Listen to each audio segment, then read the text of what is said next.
Now, every year, governments around the world spend billions of dollars attempting to interrupt the production and consumption of illegal drugs.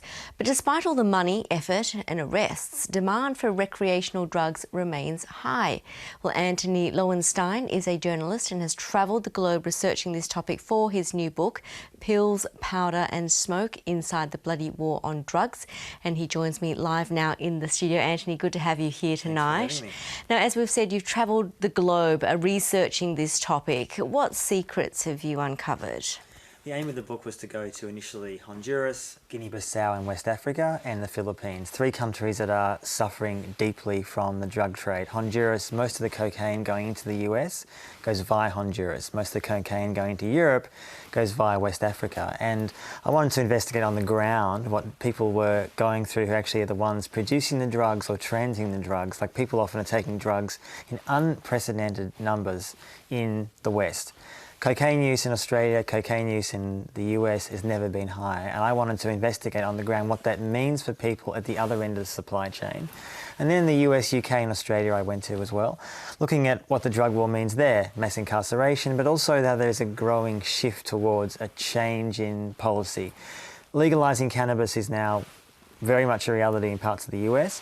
It will happen here, not tomorrow, but at some point, and there's a growing awareness that a lot of drugs, ecstasy, acid, magic mushrooms, can be used for medicinal purposes as well. So I wanted to investigate the drug war and say, although many people might think the drug war is winding down because we are legalising cannabis, in fact, it's never been more brutal, and we should find out why that is. Well, tell us a bit more about what led you to conclude that the US is actually, the aim of the US drug war isn't to win it, but to control it.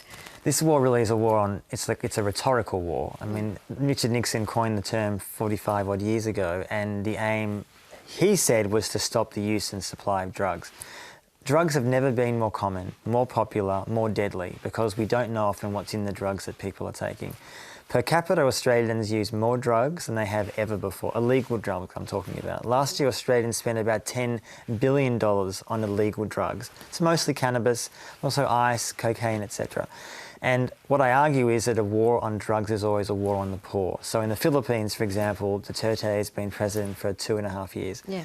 And the rough figures are anywhere between 25 and 35,000 people have been killed. These are low-level drug users. The majority of drug dealers have not been touched at all, both in the Philippines and elsewhere.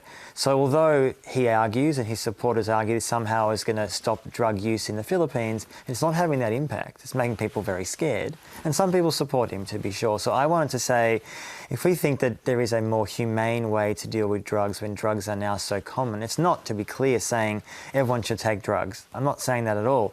I'm saying that unless we legalise and regulate, A, we know what's in the drugs that people are taking, and also we acknowledge the fact it's not a criminal justice issue, it's a health issue and a choice issue. And in your book, you describe why Portugal is a good example of why this might work. So Portugal in 2001 decriminalised, not legalised, all drugs, from cannabis to heroin, everything. That was going through a major HIV crisis, had the worst in Europe. And 20 years on, roughly, drug use has gone down in all ages of all drugs. Now, some people still abuse drugs, but what Portugal has done with some huge success is to divert so much money from law enforcement, much more into education and health issues.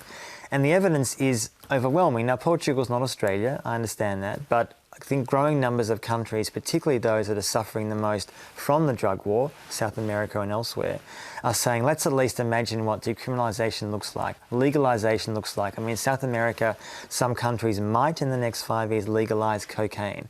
The rest of the world won't follow overnight.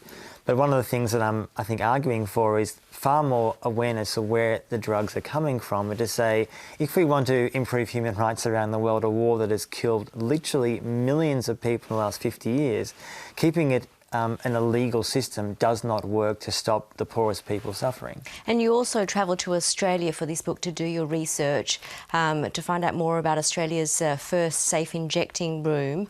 What are your views on whether these work? It works. Sydney had the first safe injecting centre in the Southern Hemisphere. Melbourne opened theirs about a year ago. And in those facilities, in fact, in every safe injecting centre in the world, just so people are aware, it's people can use heroin in those. Heroin's not given to someone, they have to bring it in themselves. Not one individual's ever died, not one, in any centre around the world.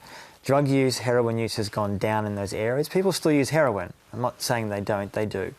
But the truth is that those facilities are ways, A, to try to make it a safe space. Secondly, that people often are trying to give an education to use it less. And in fact, the biggest killer, as the centre director told me, was not heroin, it was actually it's tobacco. And those centres in some ways are an acknowledgement, not that we should encourage people to take heroin, but I met for the first time ever a journalist was allowed to speak to clients who use the centres. These are people who use heroin normally. Now, I don't use heroin normally, but a lot of people, more than you think, do live semi-normal lives. And in other words, it says, as opposed to so much of media coverage, that drug users aren't necessarily bad people. Some people will do bad things on drugs. I'm not minimising that, we need to address that. But the truth is it basically says we accept the fact that some people will choose to take heroin, will use other drugs. And I'm often calling for ice consumption rooms in Australia, in every state. There should be mandatory that every state has these facilities to manage what is undeniably a problem with people taking ice, and pill testing, which would be mandatory at all music festivals, as many viewers will be aware.